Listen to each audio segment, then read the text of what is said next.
I can say that after raising this, over $12 million across my 4 companies, I'm very happy today. Thank you, Lou, for inviting me to kind of share these kind of 5 things that I wish I knew when I was starting out. So the first thing is, which game do you want to play? And I'm not talking about video games, I'm talking about really the game of raising funds. There are 2 different types of companies, which is, one is the high growth type of company, so think of Uber. The other one is like a not high growth company, which is basically maybe a passion of yours, something that you want to build in your own time, with your own team, and grow and slowly growing over time. If you want to go into the high growth, the investors you're going to talk to, they're going to want to put some money in your company that in 10 years' time is going to be 10 times bigger. I remember there were a few people that I started to become fans and read a lot about the basics of how the VC game works, that I do recommend you to search on the internet. They are Steve Blank, Paul Graham from Y Combinator, and Fred Destin from Stride VC. They all wrote a bunch of essays and great stuff on the web that you can find that are very much on the basics of how VC works. Now, second one is, you are as strong as your weakest link. And I know that a lot of people tell you team is everything, you have to build a fantastic team, but you do. You do. When you go and raise funds from investors, they want to see a great team behind that, because that's how you're going to win. Be ultra picky and make sure that you have the right people in your company in the very early stages.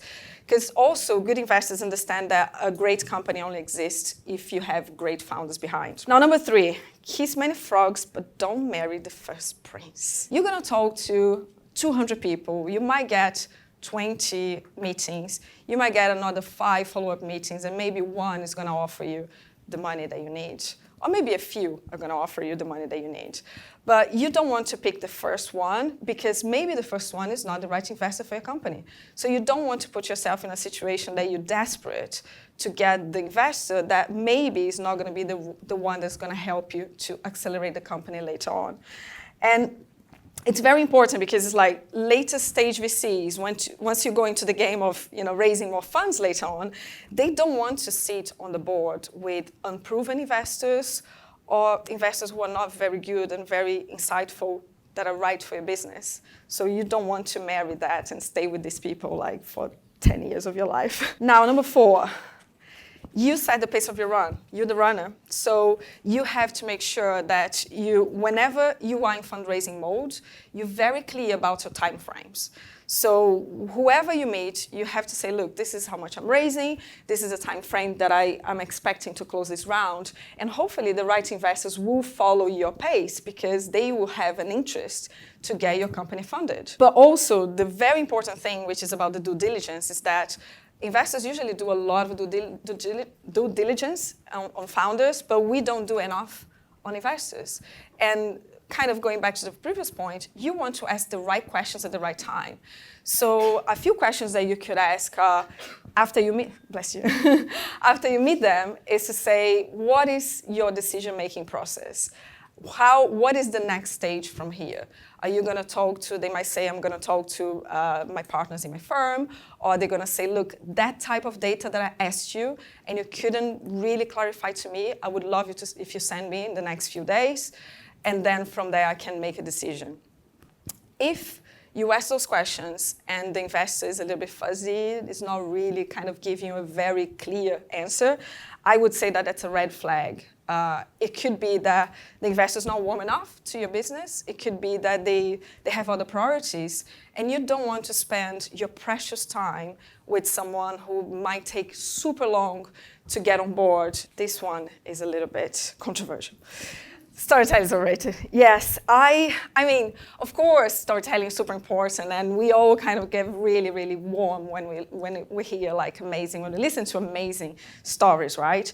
But I think what's important when you're raising funds is that sometimes the story that you're telling to yourself and to the people around you might not be the right story that you should tell an investor, right? So a compelling story to you might be boring to an investor because what they're looking is to be engaged with someone who might be the next $1 billion in their portfolio. So you need to be very specific about what is the story you're going to tell. Now, I think that these three things are super fundamental for a great story when you're pitching to an investor. First is your vision. And your vision is about really how the world's going to look like in 5 to 10 years' time when your product or service is amazingly positioned in the market, right? So how people are going to be different, how they're going to behave different, how the world's going to look different. Don't talk only about the things that you've built so far, but talk about the things that you're going to be building in the future. The second one is ambition. But ambition is about your individual drive. And especially early stage investors, and I'm now an angel investor myself, and I can see that ambition, when someone is showing their inner drive, why they're doing what they're doing, it makes a whole difference. It really touches people's hearts. And the third one is conviction, which is about the belief, right? It's about really making sure that you're like, look, this is going to happen regardless if you're with me or not. And that kind of conviction really goes a long way, way more than you can imagine. I remember how many times I did not have enough conviction when I was fundraising, and then something clicked. I was like, oh my God, yeah, I'm not believing enough. If I'm not believing enough, then people won't believe. You spoke that it's so important to have a brilliant team behind you, but the best people are really expensive. And it's a bit of a chicken and egg. Before you have the money, how can you attract the right kind of person? Just wondering, because you've had 4 businesses, how did you go about solving that one?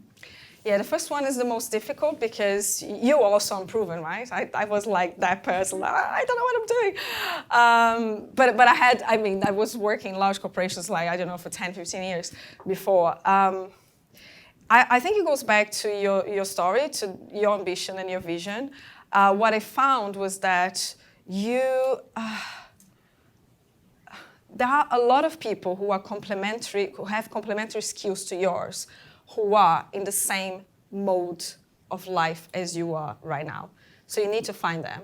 You need to find those people who are like, I've been working for too long in a corporation, I don't know what to do, I want to go into entrepreneurship. Or someone who's super young, just left university, like, I'm a tech person and I want to join a startup because it's super cool.